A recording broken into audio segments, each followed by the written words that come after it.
This is the Northwest Passage on KLCC. I'm Trip Summer. It's been referred to by some people as the diet and the book that changed my life. Frances Moore LePay wrote Diet for a Small Planet, and it certainly changed her life. She spoke at the U of O yesterday. Today, Frances Moore LePay joins me live on the Northwest Passage. Welcome to the program. Thank you so much. Someone told me just yesterday that your book had changed their life 30 years ago. They've been a vegetarian all that time. Do you get that sort of response regularly? I do, and it's one of my great life joys, I must say. It's thrilling.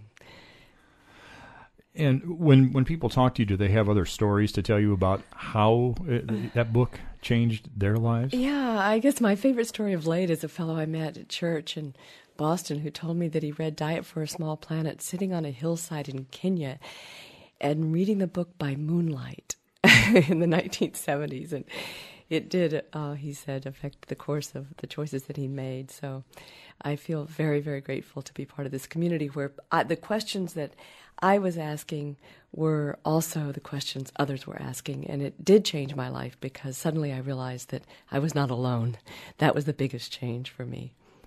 In terms of the questions that were being asked, how did those come to you, or what were some of those questions? Well, I was just a young woman trying to figure out why is there hunger in the world? You know, it seemed like if we could just figure that out, you know, that would unlock the mysteries of economics and politics. And soon I discovered that the experts were wrong. They were telling us that we'd run out of food. And wait a minute, actually, there's more food in the world than we need to make us all chubby. And we were actually creating scarcity, the experience of scarcity out of enormous plenty, and we still are today. So that question then led me to the next question, to the next question, to the question that led me to write Getting a Grip. So why is this sense of scarcity, why is it being created? Well, I think that the key question for me about that explains it is to ask why, more generally, why are we as societies creating a world that none of us as individuals would choose? On the surface, it makes no sense. And gradually over time, with a lot of help, I came to see that there's only one way to answer that. And that is that what's unique about the human species is the power of our minds, that we are creatures of the mind. And we see the world through a certain frame. And if that frame is faulty, if it's not based in reality, if it's not based really in human nature and how the world works, the ecological understanding, then we're in big trouble. So right now, I'm claiming and getting a grip that we are trapped. We are trapped in ideas that are taking us under, ideas that rob us of power. What really worked for me with your book is inside the front and the back covers. It's essentially the negatives and the positives, right, and so clearly stated. Well, yes, I loved my French flaps. You know, you open it and you see the core idea, and because the first, as you say, it opens in right at the center of the spiral of powerlessness. Because I'm arguing that we have the resources, we have the know-how, but we feel powerless. And what robs us is the premise of lack, that there's not enough. There's not enough of anything. There's not enough goods or goodness. There's not enough goods in the sense of there's not enough energy or food or parking places in Boston. You know, there's just not enough. And there's not enough goodness in us, that we are, if you peel away the fluff, we are basically kind of just selfish little shoppers. You know, we're out to get our stuff. If we believe this about ourselves, Trip, we're finished, because that in itself starts the cycle of disempowerment, because we feel then we have to find something, turn over our fate to authorities, to the CEO, to the president, to best an infallible law that Ronald Reagan called the magic of the market. And so from there, then, the spiral continues, because it's, of course, not any kind of market, but this wacky idea that the market works by one rule: highest return to existing wealth, people who already own the shares, right? So the wealth concentrates to the point that we have what now Citigroup, not Frances Moore LePay, but Citigroup has named for me plutonomy, where 1% of our households control as much wealth as 90% the rest of us. So that's the spiral of powerlessness that's based on a false premise of lack. And then you jump to the back of the book and you move to the premise of possibility. And most of the book, by the way, is from the point of view of possibility. I know that you write about hope and courage, but how do you maintain that yourself? Well, a lot of the book really is saying that we are plenty good enough. The great thing in this moment is the evidence about human nature is that we have all of these, the neuroscience, the new anthropology. It's fascinating. It's a revolution in understanding human nature. So we have what it takes. We have the need for cooperation and empathy and fairness and efficacy and all these wonderful things, as well as the potential negative. So I guess what gives me hope at this point in my life is understanding that hope is action. That and the only way that we can manifest this world that we know now is possible, because for the first time we have the evidence of what really brings out the best in human beings and what brings out the worst, and so we have some very clear guidelines. What we need more of is the courage to understand that fear does not have to stop us. So a lot of the book is about fear and courage, and how do we walk with fear instead of believing that fear is a verdict that we've done the wrong thing. Don't give power to fear. Yes, exactly. I'm speaking with Frances Moore LePay, author of Diet for a Small Planet and the recently released Getting a Grip 2. You've been generous enough to donate 5 copies of Getting a Grip 2 to our Radiothon. First of all, thank you very much. Delighted to do it. I'll mention that books are available only during the Northwest Passage for a donation of $100, and Frances has graciously agreed to sign books, so thank you for that as well. $100 and a copy of Getting a Grip 2 by Frances Moore LePay is yours during the Northwest Passage. 1-800-922-3682, 463-6001. You also work a lot with your daughter, Anna. Yes, I do. What a joy Great that delight. must be for both Absolutely. of you. We made a life-changing trip together 10 years ago.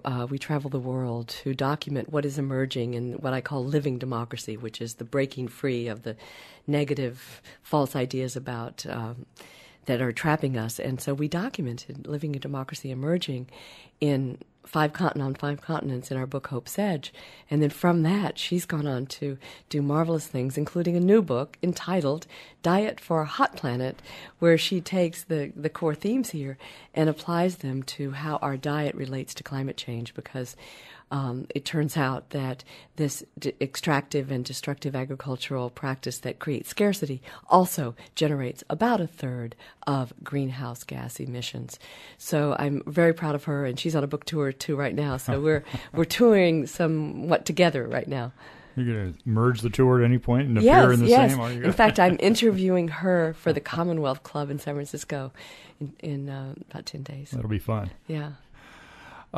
Also, welcome home in terms of being an Oregonian. I am. I was born in Pendleton, Oregon. My father was stationed there as a meteorologist for the U.S. government, and I would just wish I had stayed. Unfortunately, I grew up in Texas, which wasn't quite as nice. But I've so enjoyed being here. I just every single person I have met has been so kind and thoughtful. So I just appreciate this community very much. Also, you're updating another book, Liberation Ecology.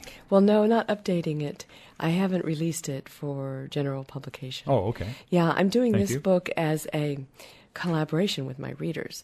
And I've never done anything like this before or heard about it, but I have a few copies left, and I'm only distributing it from my website, Small Planet. And what I'm doing is asking people to give me feedback, and then I'm going to write it for release probably in the fall. So if anybody's interested in that, it's about, again, what is it about the environmental messages? I reframe 6 of them, the dominant environmental messages that are holding us back. And I suggest ways that we can reframe them to feel the power and move more people toward a true ecological worldview and action. And so I really want people to weigh in on it. And I just want to underscore that this book, Getting a Grip, at gettingagrip.org, there's a form there for people to participate. There's a lively form, because these are basic ideas. And I'm so convinced that we do create the world according to ideas that we have, and the language that we use then forms the ideas. And so the kind of work that I'm doing, everyone can participate in, and I really encourage listeners to do that. Are you incorporating social media into how you're communicating with people? Oh, definitely, in every way I can. And So I'm learning more and more about that. But for example, in Getting a Grip, there is, and in Liberation Ecology, there are polls. We're encouraging people to register their views and then see how, that compares to other people.